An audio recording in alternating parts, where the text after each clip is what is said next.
नमस्कार, मानस मिश्रा और news nation में आप सभी का बहुत बहुत स्वागत करता हूं। Chief justice of India justice Suryakant जब से अपने पद पर बैठे हैं तब से एक के बाद एक बहुत ही जबरदस्त फैसले ले रहे हैं।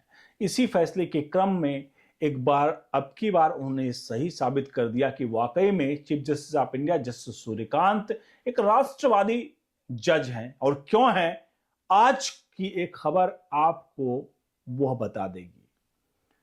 क्योंकि chief justice of India justice Suryakant ने एक मामले पर स्वतः संज्ञान लिया है। यह मामला था पिछले साल मार्च अप्रैल का है, जहां पर हाईकोर्ट के एक जज ने रेप को लेकर के एक फैसला दिया था।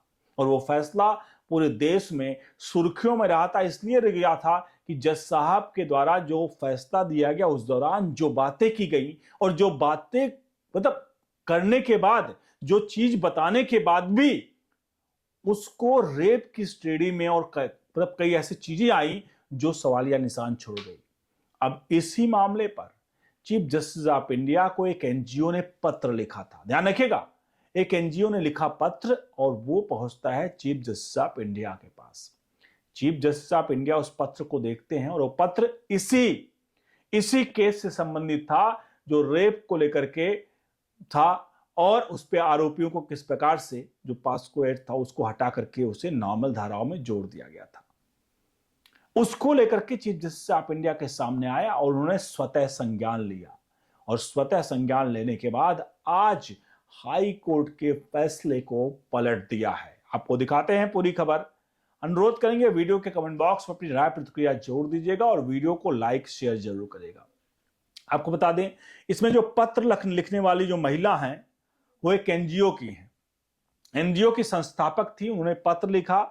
मामला था इलाहाबाद हाईकोर्ट ने एक फैसला दिया था पिछले साल, जिसमें कहा था कि स्तन दबाना और पैजामे की डोरी खींचने से बलात्कार का अपराध सिद्ध नहीं होता। इससे सीजीआई काफी नाराज हुए थे और सीनियर जो वरिष्ठ अधिवक्ता शोभा गुप्ता ने हाईकोर्ट में इसको लेकर के जो है चिंताजनक टिप्पणी जताई थी। उसके बाद उन्होंने पत्र लिखा था जो है चीफ जस्टिस ऑफ इंडिया को, और उसी पर चीफ जस्टिस ऑफ इंडिया ने उस फैसले को पलट दिया है। स्तन दबाना और डोरी खींचना ये अपराध नहीं है, ये बलात्कार की श्रेणी में नहीं आते हैं। ये कहा गया कि ये यौन उत्पीड़न की श्रेणी में आते हैं।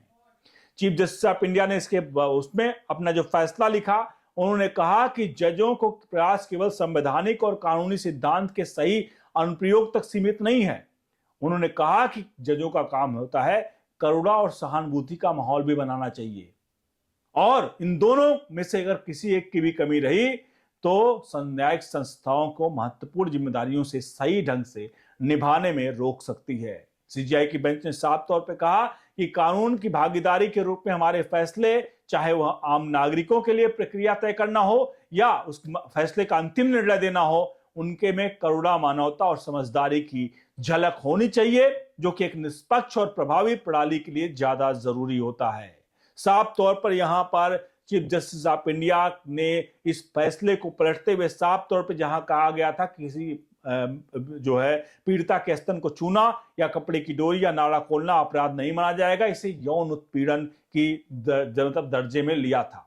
अब आप खुद सोचिए कि एक जज साहब कैसे इस तरह की चीजें कह सकते हैं, जहां आप वो शब्द बार बार हमें कहना भी वाकई में ऐसा लगता है कि क्या जज साहब उस वक्त अगर फैसला सुना रहे थे तो क्या वो वाकई में विवेक से काम नहीं लिया था क्या? और ऐसी चीजों को जहां बार बार हम उस चीज को नहीं बोल सकते हैं, क्या ये हमारे देश के कुछ जज हैं जो न्यायपालिका में इस तरह की चीजें करते हैं, या किसी व्यक्ति को बचाने के लिए फैसला लिए गए थे? बहरहाल चीफ जस्टिस ऑफ इंडिया ने इस पूरे फैसले को पलट दिया है। उन्होंने साफ तौर पर कहा है कि ये भैया ये तो बलात्कार के अटेम्प्ट टू रेप के केस में आएगा ही, और पोक्सो जो है वो पोक्सो एक्ट के तहत बलात्कार के प्रयास का सख्त आरोप को फिर से बहाल कर दिया है। तो आप कैसे देखते हैं इस फैसले को? कमेंट बॉक्स में जरूर लिखिए कि आपको लगता है कि चीफ जस्टिस ऑफ इंडिया ने ये स्वतः संज्ञान लेकर के और ये फैसला सुना करके क्या आपको लगता है कि ये गलत किया है? इस पूरे प्रकरण पर अपनी राय प्रतिक्रिया जरूर दीजिए। और चीफ जस्टिस ऑफ इंडिया के पत्र पर स्वतः संज्ञान पे कैसे देखते हैं आप? वो जरूर लिखिए। बने रहिए और न्यूज़ नेशन के साथ। बहुत बहुत धन्यवाद।